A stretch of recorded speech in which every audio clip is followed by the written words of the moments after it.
2015 के हैलोवीन पर मैंने अपने दो दोस्त स्कारलेट और मे के साथ स्लीपओवर प्लान किया। मे डरपोक और शैतान थी, लेकिन स्कारलेट हमेशा कॉन्फिडेंट रहती थी। उस दिन हम दोपहर 3 बजे मिले थे और हमने एक टेंट मेरे घर के गार्डन में बनाया। ये एक अच्छा टेंट था। इसमें एक कारपेट था जिस पे हम मज़े कर सकते थे। हमने उस टेंट को बैक गेट के बगल में बनाया था, जो कि पुराना और जंग लगा था और मात्र 3 फुट ऊंचा गेट था। हमने थोड़ी देर खेला। उसके बाद सब कुछ तैयार करने के बाद करीब 7 बजे हम कुछ और दोस्तों से मिले। हमारा दिन अच्छा बीत रहा था। हम करीब 10 बजे वापस लौटे और तब तक उतनी ठंड नहीं थी और रात में बारिश भी नहीं हुई थी। खुशकिस्मती से हमारा नेबरहुड बहुत अच्छा था और शांत भी। हमने मार्शमेलो रोस्ट किए, ट्रूथ और डेयर खेला और थक कर सोने के लिए लेट गए। तब तक अंधेरा हो गया था। मुझे पता नहीं कि रात में कितने बजे थे, लेकिन किसी वजह से हमारी नींद खुली। ये किसी चीज़ के खटखटाने की आवाज़ थी जो बैक गेट के पास से आ रही थी। मैं उठी और हमसे बोली, क्या तुमने वो आवाज़ सुनी?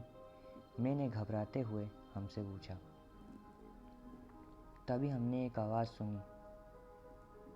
तभी स्कारलेट ने मे का मुंह बंद किया, कहीं वो डर के मारे चीखने न लगे। वो आवाज़ आती रही। तभी वो भारी सी आवाज़ में बोला, बच्चों, तुम्हें कैंडी चाहिए?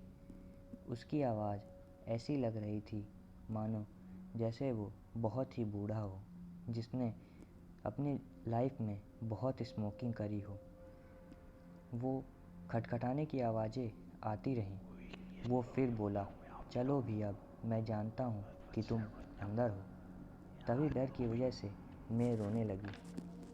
तभी स्कारलेट ने मुझे अपनी 3 उंगलियां दिखाई और 0 का काउंट होते ही भागने को बोली। जैसे ही मैंने तीनों काउंट करके 0 पर हुई, हम तीनों पूरी ताकत के साथ घर की ओर भागे। मैंने उसको कभी नहीं भूल सकती। जब मैंने पीछे मुड़कर देखा उस आदमी को, उसके लंबे बाल और गंदी सी बियर्ड थी। उसने बहुत भयानक चेहरा बनाया हुआ था। वह भूखा भी लग रहा था, लेकिन ह्यूमंस की तरह नहीं, राक्षसों की तरह। लेकिन खुशकिस्मती से गेट का खोलने का हैंडल अंदर की तरफ था, इसलिए वह अंदर नहीं आ पा रहा था और वहीं पर इधर उधर टहले जा रहा था। तभी मैंने देखा कि उसने पीछे से एक चाकू निकाला।